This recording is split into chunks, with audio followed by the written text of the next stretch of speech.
Good afternoon, this is Richard of the Mile 62 channel. I'm here in my gym. Today I'm going to do a video on night racing. What to do in regards to lighting, hiking poles. I've got a bunch of lighting hacks that I've developed over the years to save time, and I want to go over those. What works well for me at night, because I usually in 100K I will run 6-7 hours at night, and for a 100-miler I'll run all night. So these are tips you're not going to get from a pro because they don't really run at night. Because I'm a mid-packer and learned a lot of things over the years. So got a bunch of different lighting here. Ultra Aspire waist belt. I often use, this is very good for flat surfaces. If you're running a trail at night that's not very, got steep declines like ditches and stuff, it doesn't work very well for that. But often I will use this with another light.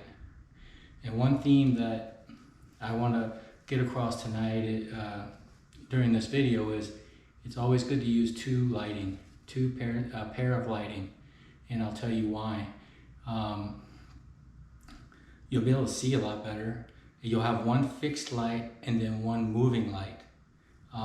If it's a very flat trail, like Javelina 100, it's just a loop flat. There are many races that are a flat trail. This waist light works real well with a headlight. And the better you can see, the faster you can run. Because if it's a technical trail, you don't want to power hike the whole trail. You want to be able to run when you can. And I found this works really well for me. So waist belt. This waist belt is Ultra Aspire. Very good.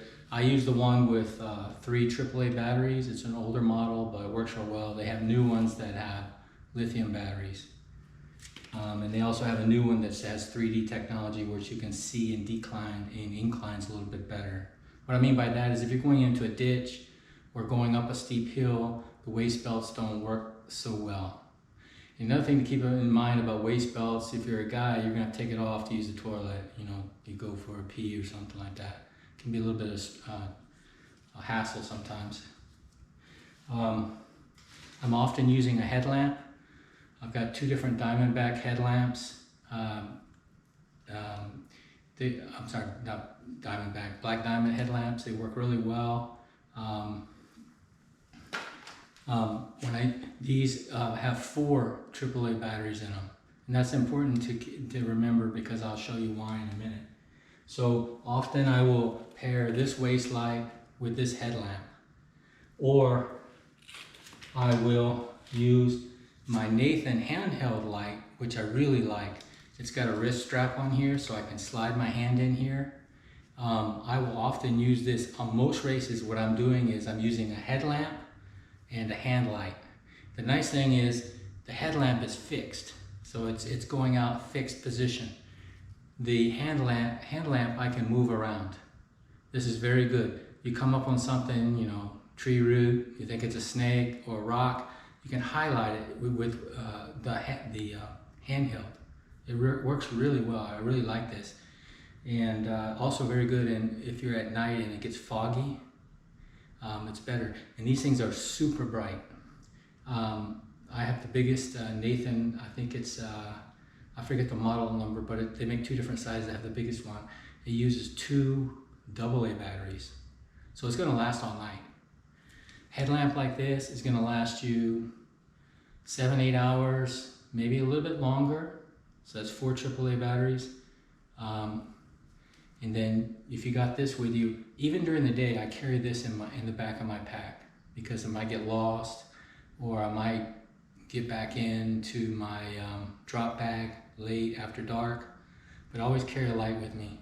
Even though I have my phone's turned off, I could use it for a light, but trust me, an iPhone light's not gonna save you in the wilderness.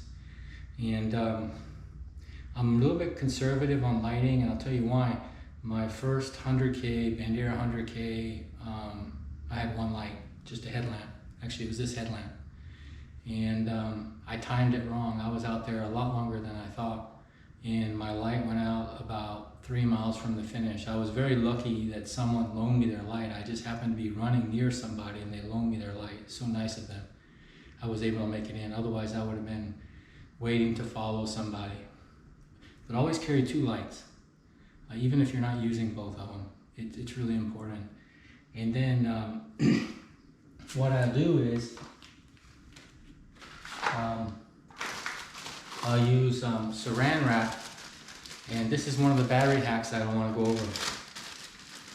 What I'll do is, like this one, saran wrap, I've got 3 AAAs together. This one, I've got saran wrap, I've got 2 AA's saran together. And then I've got one in here that's, I'll take it out, that's 4 AA's together. Now what I'll do is I'll have a sandwich bag, Ziploc bag, and I'll know what lighting I'm using that night, and I'll put 1 set of each batteries in there. I know that new batteries in my light plus 1 set of batteries, I'll be fine all night. But I pre-wrap them like this, and then I put them in a bag like this, sandwich bag, and then because when you're at night and you need to change batteries, it's not so easy. You need to be at an aid station or have another light. And the last thing you want to do is be going through your bag trying to find loose batteries. Loose batteries are bad for many reasons. They could short out. That's very rare with alkaline batteries, but they could.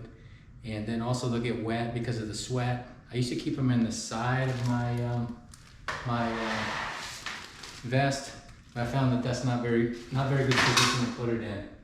So what I do is I put my batteries in the sandwich bag like this, and then also I'll put my car key. I'll take it off the chain so it's only my car key, and I'll put it in here also. And then once I've got those together, I'll go back. The back of my my vest has a pocket. I'll put my extra batteries and my car key in here, zip it up. It has 2 layers of protection. So it has the sandwich bag protection from moisture, and it also has another pocket in here. So when my lights go out, I know exactly where to go. I go into this pocket, I pull out this bag, and I grab, I can feel, just by feeling, I know which battery I need, because I've got one light uses 3 AA's, my headlamps use 4 AA's, and my hand light uses 2 AA batteries. So it's a very good hack. It'll save you time. And I'm a guy, I never use crews, I never use pacers.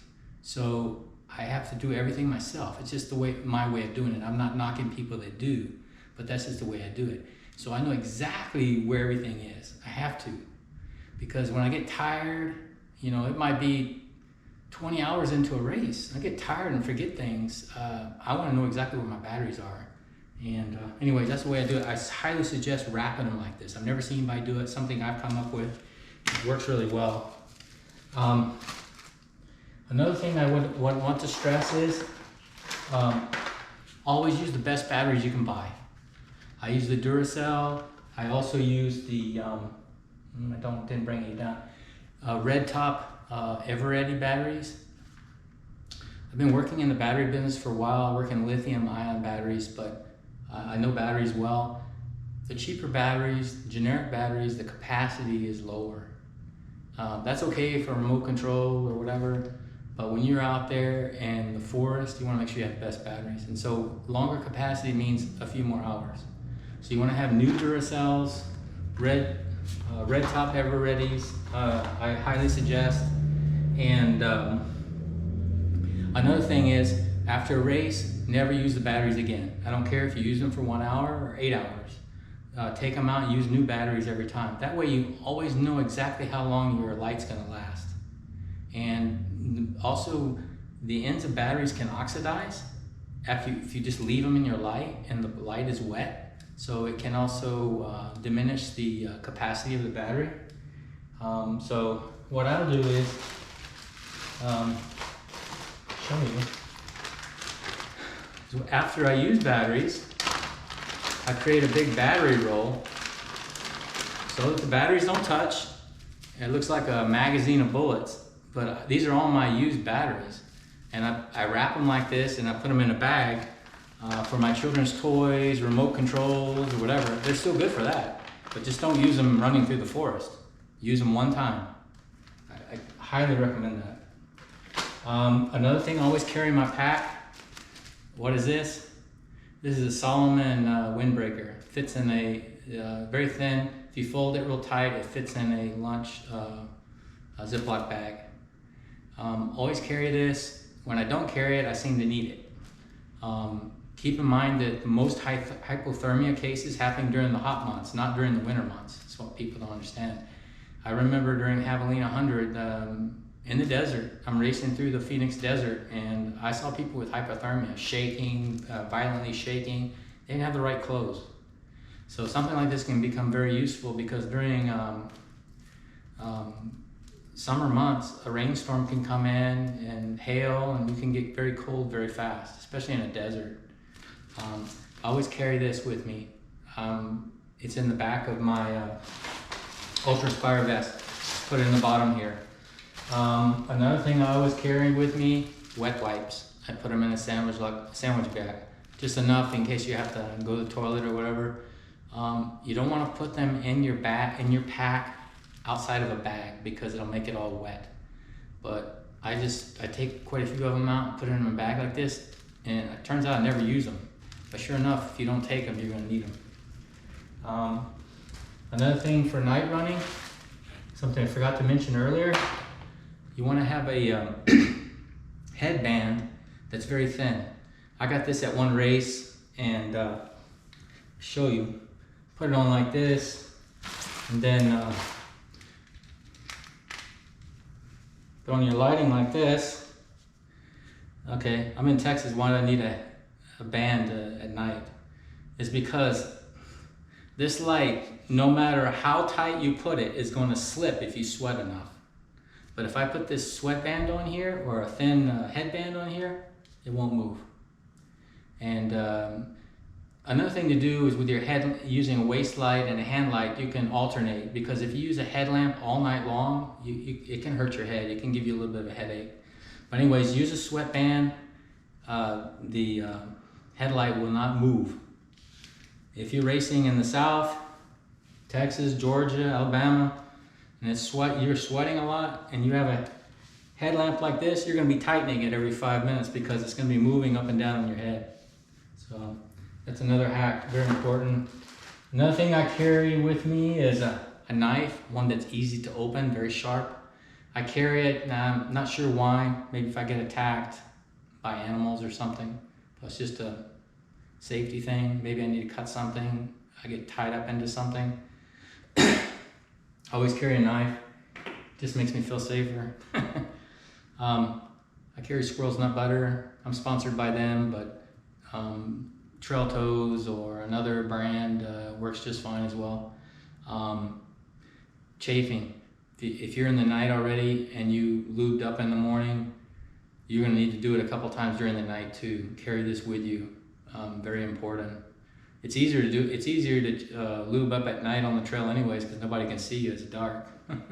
So very useful. I buy the small amounts of them, the small canisters, I guess you would say. They make bigger ones. I don't buy the big cans or anything, because this size, they also make a size smaller, fits really well into your vest. And I always put them in the front pocket. And then I always put my salt tablets in this small pocket, and then this zip pocket here, I put my knife.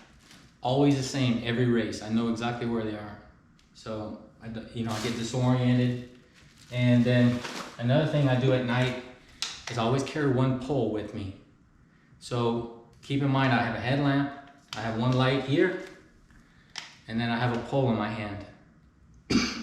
If it's a flat trail, I won't do that. I'll carry my pole in the back of my pack. But if I'm racing Bandera or mountainous races with a lot of rocks, a lot of animals, very wild areas, I carry a pole in my hand like this. Just makes me feel safer. If I run into some technical sections or it starts raining, I can use it.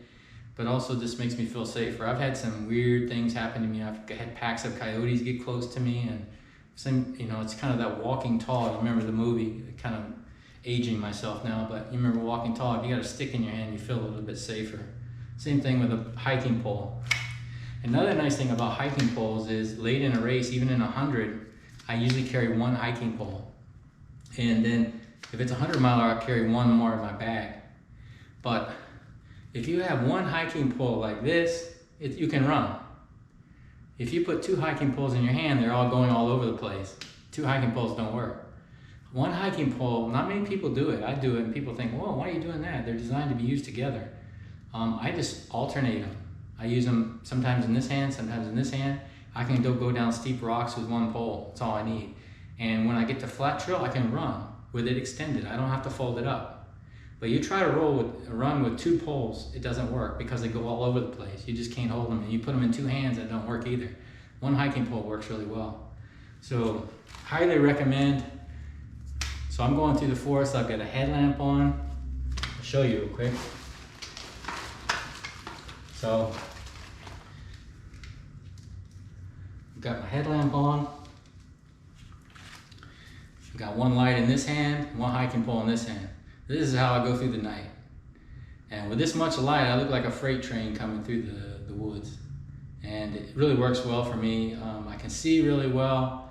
I try to be courteous if it's a washing loop type style where people are coming at you in a loop. I'm a little more courteous and I'll turn off one light, but I've found it works extremely well to use 2 lights, and if you're in a very rural area with not many runners, a lot of animals, I carry a hiking pole in one hand. It's to assist me, but it's also to keep me safe or make me feel safe. I had one, I'll give you an example.